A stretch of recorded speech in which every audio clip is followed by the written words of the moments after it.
Rheumatoid arthritis లో treatment definite గా ఉంది చెప్పాలి అంటే. That is the most important thing.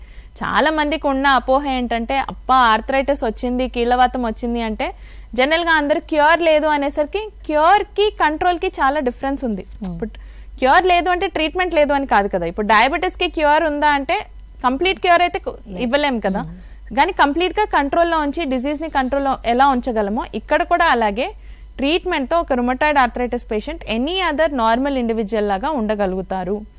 But treatment అనేది తీసుకోవాలి. అండ్ ఎర్లీ స్టేజెస్ లో తీసుకుంటే అడ్వాంటేజ్ ఏంటంటే జాయింట్ డ్యామేజ్ అవ్వక ముందరే మనం టార్గెట్ చేస్తున్నాం కాబట్టి జాయింట్ డ్యామేజ్ అవ్వకుండా డిఫార్మిటీస్ అంటే వేలు వంకర్లు తిరగకుండా మనం కాపాడుకోవచ్చు.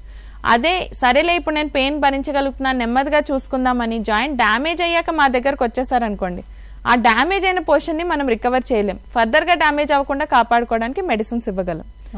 అండ్ దీంట్లో మెడిసిన్స్ కూడా ఎలా అంటే చాలా మంది అనుకునేది ఏంటి, స్టిరాయిడ్స్ ఇస్తారు, పెయిన్ కిల్లర్స్ ఇస్తారు, వాటికి సైడ్ ఎఫెక్ట్స్ ఎక్కువ ఉంటాయి కదా అని. యాక్చువల్ గా చెప్పాలంటే అసలు పెయిన్ కిల్లర్స్ మేము hardly first few days maybe sometimes అసలు లేకుండా కూడా ఇస్తాం ట్రీట్మెంట్.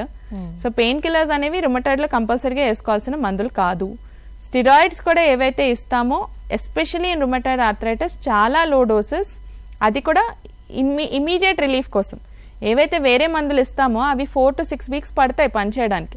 సో అవి పనిచేసే వరకు టు బ్రిడ్జ్ ద గ్యాప్ మనం స్టిరాయిడ్స్ ఇనిషియల్ గా ఇస్తాం అన్నమాట.